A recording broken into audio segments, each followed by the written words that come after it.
મિત્રો, શું તમે જાણો છો કે દુનિયાના 7 અજાયબીઓમાંથી એક એવા બેબીલોનના બગીચાઓમાં 800 વર્ષ પૂર્વે એવી એક શાકભાજી ઉગાડવામાં આવતી હતી જેને ભોજન નહીં પરંતુ દવા માનવામાં આવતી હતી.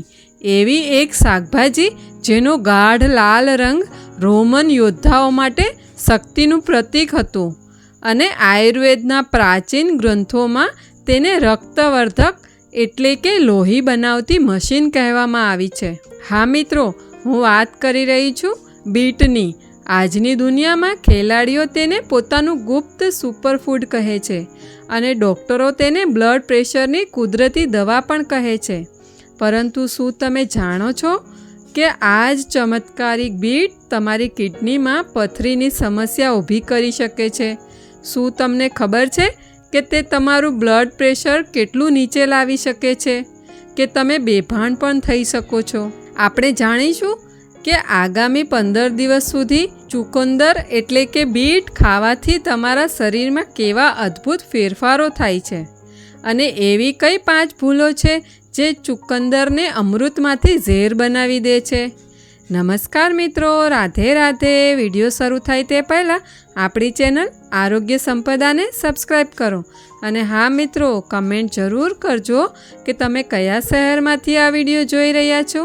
સાથે જય શ્રી કૃષ્ણ પણ જરૂર લખજો. તો ચુકંદર કામ કેવી રીતે કરે છે? ચુકંદરનો ગાઢ લાલ રંગ માત્ર દેખાવ માટે નથી, તેની પાછળ નાઇટ્રિક ઓક્સાઇડનું આખું વિજ્ઞાન છુપાયેલું છે.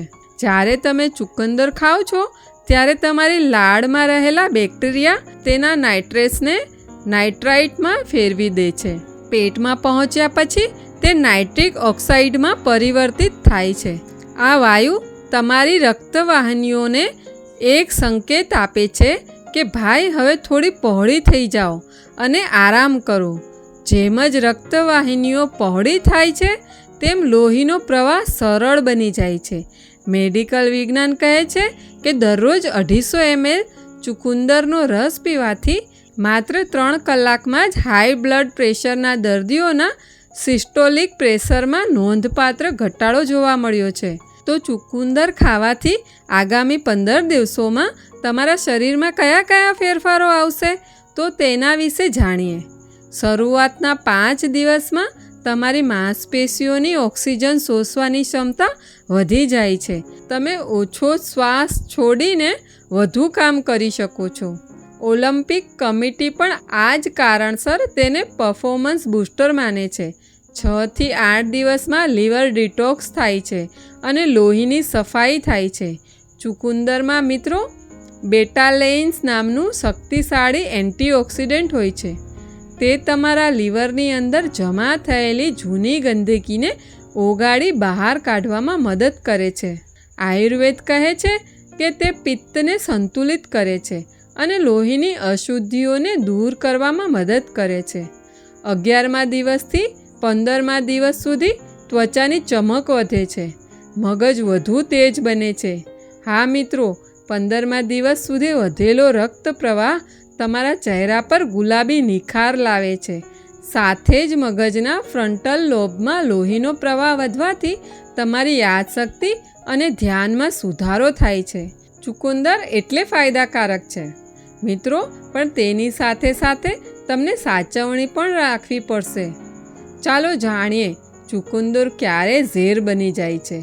જુઓ મિત્રો, ચુકંદર દરેક વ્યક્તિ માટે યોગ્ય નથી. આયુર્વેદ અને વિજ્ઞાન આ 4 પરિસ્થિતિઓમાં કડક ચેતવણી આપે છે.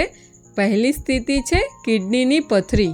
હા મિત્રો, ચુકંદરમાં એસ્ટ્રાલેટનું પ્રમાણ ખૂબ વધારે હોય છે. જો તમને ક્યારેય કેલ્શિયમ પથરીની સમસ્યા થઈ હોય તો ચુકંદર તમારા માટે ઝેર સમાન સાબિત થઈ શકે છે. તે કેલ્શિયમ સાથે મળીને નવી પથરી બનાવવાનું શરૂ કરી દે છે. બીજી સ્થિતિ છે લો બ્લડ પ્રેશર. જો તમારું બ્લડ પ્રેશર પહેલેથી જ ઓછું હોય અથવા તમે બ્લડ પ્રેશરની દવા લેતા હો તો ચુકંદર તેને ખતરનાક સ્તર સુધી નીચે લાવી શકે છે. ચક્કર આવવા અને નબળાઈ તેના સંકેતો છે. ત્રીજી વાત, ચુકંદર ખાધા પછી 10 થી 15% લોકોનું પેશાબ લાલ થઈ જાય છે.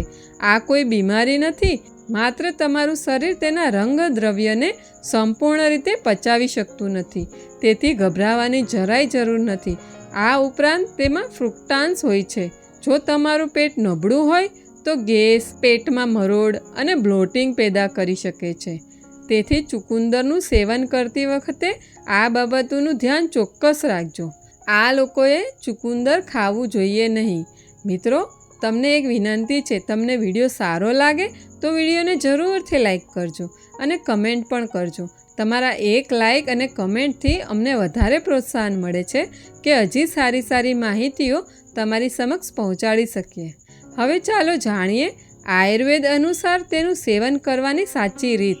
ખોટી રીતે ખાધેલું ચુકંદર મિત્રો માત્ર લાલ પેશાબ કરાવશે, ફાયદો નહીં આપે, પણ શરીરને નુકસાન પણ પહોંચાડે છે. તો સૌથી પહેલો પ્રશ્ન એ છે કે કાચું કે પછી બાફેલું, કયું ચુકંદર વધારે ફાયદાકારક છે? કાચા ચુકંદરમાં વિટામિન સી અને ફોલેટ વધારે હોય છે, પરંતુ તેને પચાવવામાં ભારે પડે છે. તેથી આયુર્વેદમાં કહેવામાં આવ્યું છે કે ચુકંદરને તમારે બાફીને જ ખાવું જોઈએ. તેને 10થી 15 મિનિટ સુધી બાફો. કેવી રીતે બાફવું? એક ચુકંદરને 2 ટુકડામાં કાપી લો. 1 થી 1.5 ગ્લાસ પાણી નાખો. તેને 10થી 15 મિનિટ સુધી ધીમા તાપે આરામથી ઉકળવા દો. જુઓ મિત્રો, આ રીતે તમારે તેને બાફી લેવાનું છે. બાફ્યા પછી તેના સ્લાઇસ કરી તેનું સેવન કરવાનું છે. બાફવાથી તેના નાઇટ્રેટ્સ જળવાઈ રહે છે અને તે સુપાચ્ય બની જાય છે. આ ઉપરાંત ચુકંદરમાં આયરન ઘણું હોય છે, પરંતુ શરીર તેને સરળતાથી શોષી શકતું નથી. તેથી હંમેશા ચુકંદરનો રસ પીતા હો અથવા સલાડ ખાતા હો અથવા આ રીતે બાફીને ખાતા હો તો તેમાં લીંબુનો રસ અવશ્ય નીચવો. વિટામિન સી આયરનના અવશોષણને 3 ગણું વધારી દે છે. હવે તમારા મનમાં એક પ્રશ્ન જરૂર આવતો હશે કે રસ પીવો, સલાડ ખાવું કે પછી આ રીતે બાફીને ખાવું. જો તમે ખેલાડી છો તો ચુકંદરનું સલાડ ખાઈ શકો છો. જો તમે સામાન્ય વ્યક્તિ છો તો ચુકંદરને બાફીને જ ખાઓ અથવા સલાડ ખાતા હો તો ખૂબ ઓછી માત્રામાં તેનું સેવન કરો. હવે કેટલા દિવસ સુધી તમે ચુકંદર ખાઈ શકો? 15 દિવસ સુધી તમે દરરોજ ચુકંદર ખાઓ. ત્યારબાદ 10થી 15 દિવસનો વિરામ આપો. પછી ફરી 15 દિવસ સુધી તેનું સેવન કરી શકો છો. એક વાતનું ખાસ ધ્યાન રાખજો, તેમાં એક્સાલેટ્સ હોય છે, તેથી સતત 2 થી 4 મહિના સુધી ચુકંદર ખાવું નહીં. 15 દિવસ ખાવું છે, પછી 15 દિવસ વિરામ આપવાનો છે.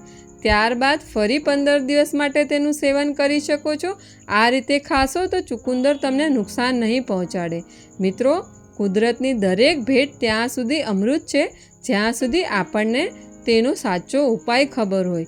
જો તમે સંપૂર્ણ સ્વસ્થ છો તો દિવસમાં અડધો કપ રસ અથવા એક મધ્યમ કદનું ચુકંદર સલાડ તમારું જીવન બદલી શકે છે. જો તમે પથરીના દર્દી હો તો શરૂઆત કરતાં પહેલાં તમારા ડૉક્ટરની સલાહ અવશ્ય લો. તમે અમારી ચેનલ પર નવા હો તો ચેનલને સબસ્ક્રાઈબ કરો. હંમેશા હસતા રહો, મુસ્કુરાતા રહો, સ્વસ્થ રહો અને ખુશહાલ જીવન જીવો. ઈશ્વરની કૃપા તમારા અને તમારા પરિવાર પર હંમેશા બની રહે. વિડીયો અંત સુધી જોવા બદલ તમારો ખૂબ ખૂબ આભાર. રાધે રાધે.